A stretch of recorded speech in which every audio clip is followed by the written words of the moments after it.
Myself, Dr. Sunita Pandey, Associate Professor in Economics, SK Government Girls College, Sikar. Students, today we are going to study about modern theory of inflation, यानी मुद्रास्फीति के आधुनिक सिद्धांत के बारे में हम आज के वीडियो में पढ़ेंगे। मुद्रास्फीति के आधुनिक सिद्धांत को सर A.W. फिलिप्स ने प्रस्तुत किया है। Sir A.W. फिलिप्स ने यूएसए में 100 से भी अधिक वर्षों तक बेरोजगारी और नकद मजदूरी में होने वाले परिवर्तन की दर का अध्ययन करके इस सिद्धांत को प्रतिपादित किया है, जिसे उन्होंने अल्पकालीन और दीर्घकालीन फिलिप्स वक्र के माध्यम से प्रतिपादित किया है। ये वक्र चूंकि फिलिप्स के द्वारा प्रस्तुत किया गया है, इसे फिलिप्स वक्र का ही नाम दे दिया गया है। अब हम सबसे पहले अल्पकालीन फिलिप्स वक्र की चर्चा करते हैं। इस वक्र में फिलिप्स वक्र आपको ऊपर से नीचे की ओर गिरता हुआ दिखाई दे रहा है, जहां पर ये बताया गया है कि नकद मजदूरी की दरों और बेरोजगारी की दर, इन दोनों के मध्य विपरीत संबंध पाया जाता है। इसका मतलब कि जब बेरोजगारी की दर नीची होती है तो नकद मजदूरी की दरें ऊंची पाई जाती हैं, और जब नकद मजदूरी की दरें नीची होती हैं तो बेरोजगारी की दर ऊंची पाई जाती है। क्योंकि नकद मजदूरियों और मुद्रास्फीति दोनों के मध्य सीधा संबंध होता है, इसलिए मुद्रास्फीति की दर और बेरोजगारी, इन दोनों के मध्य भी विपरीत संबंध पाया जाता है। यानी जब बेरोजगारी की दर कम होती है तो मुद्रास्फीति की दर बढ़ जाती है, और जब मुद्रास्फीति की दर कम होती है तो बेरोजगारी की दर बढ़ जाती है। लीजिए अब इस चीज को हम इस रेखा चित्र के माध्यम से समझते हैं। यहाँ फिलिप्स वक्र ऊपर से नीचे की ओर गिरता हुआ दिखाई दे रहा है। इसमें इन दोनों एक्सिस पर, एक OX एक्सिस पर हमने बेरोजगारी की दर को लिया है, जो कि प्रतिशत के रूप में यहाँ पर दी गई है, और OY एक्सिस पर हमने मुद्रास्फीति की दर को लिया है। यहाँ आप ध्यान देंगे कि हम यहाँ पर A और B दो पॉइंट ले लेते हैं। ये बिंदु A है और ये बिंदु B है। इस B बिंदु पर आप देखेंगे कि बेरोजगारी की दर 8% है और मुद्रास्फीति की दर 2% है। यदि अर्थव्यवस्था में बेरोजगारी की दर में कमी की जाती है और इसे 8% से 4% पर लाया जाता है, तो ऐसा करने से मुद्रास्फीति की दर 2% से बढ़कर के 6% हो जाती है।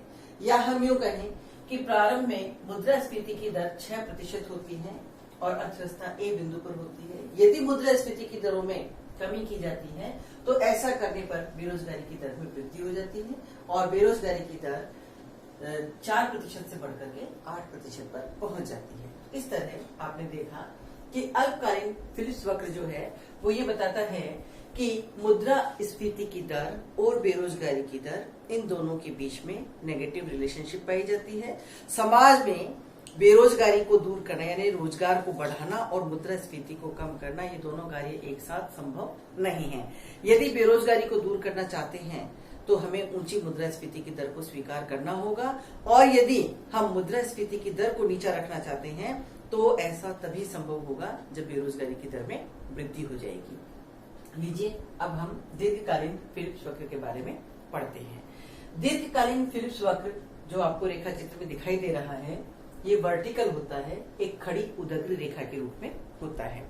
ये बेरोजगारी की स्वाभाविक दर पर पूर्णतया लंबवत हो जाता है, क्योंकि बेरोजगारी की स्वाभाविक दर वह दर है जिस पर मुद्रास्फीति और मजदूरी को बढ़ाने वाली और घटाने वाली शक्तियां दोनों संतुलन में होती हैं। अब यहाँ इस रेखा चित्र में हम बिंदु A से चलना शुरू करते हैं। इस A बिंदु पर अल्पकालीन फिलिप्स वक्र पर पहली अवधि में अर्थव्यवस्था साम्य की स्थिति में होती है, जहां पर AU के बराबर मुद्रास्फीति की दर अर्थव्यवस्था में पाई जाती है और OU के बराबर बेरोजगारी की स्वाभाविक दर दिखाई दे रही है। अब मान लीजिएगा कि यहाँ बेरोजगारी को कम करने की कोशिश की जाती है। जब बेरोजगारी को कम किया जाता है, उत्पादन में वृद्धि होती है और अर्थव्यवस्था A बिंदु से चल करके B बिंदु पर पहुंच जाती है। ये द्वितीय अवधि है। प्रथम अवधि में अर्थव्यवस्था A बिंदु पर थी, द्वितीय अवधि में अर्थव्यवस्था B बिंदु पर पहुंच रही है। और ध्यान देने की बात है कि जब अर्थव्यवस्था A से B बिंदु पर पहुंच जाती है तो बेरोजगारी की दर तो घट जाती है, लेकिन मुद्रास्फीति की दर में यहाँ वृद्धि हो जाती है। जब बेरोजगारी में कमी होती है यानी उत्पादन में जब वृद्धि होती है तो अधिक मजदूरियों की मांग की जाती है, मुद्रास्फीति की प्रत्याशा और अधिक बढ़ जाती है और ऐसा होने पर अर्थव्यवस्था बी बिंदु से सी बिंदु पर पहुंच जाती है, यानी शॉर्ट रन फिलिप्स कर्व 1 पर SRPC से SRPC 1 वक्र के सी बिंदु पर अर्थव्यवस्था पहुंच जाती है।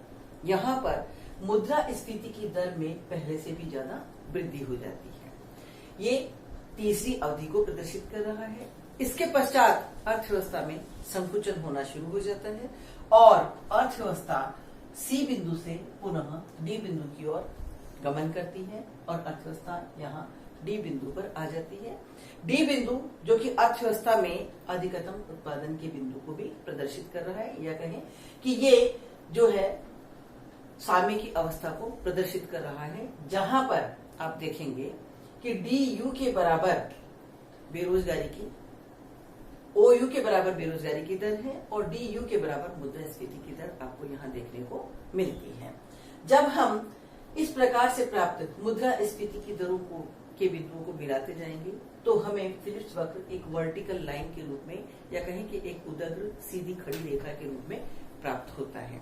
तो इस तरह आप लोगों ने देखा कि अल्पकालीन समय में फिलिप्स वक्र नेगेटिवली स्लोप होता है, ऊपर से नीचे की ओर गिरता हुआ होता है, जो ये बताता है कि बेरोजगारी की दर और मुद्रास्फीति की दर दोनों के बीच में ऋणात्मक संबंध होता है। मुद्रास्फीति के बढ़ने पर बेरोजगारी कम हो जाती है और मुद्रास्फीति के घटने पर बेरोजगारी में वृद्धि हो जाती है। इसी तरह दीर्घकालीन वक्र में आपने देखा कि दीर्घकाल में फिलिप्स वक्र का आकार नेगेटिवली स्लोप नहीं होता है, बल्कि यह एक वर्टिकल, या कहें कि सीधी खड़ी उदग्र रेखा के रूप में होता है। तो ये था मुद्रास्फीति का आधुनिक सिद्धांत। Thank you.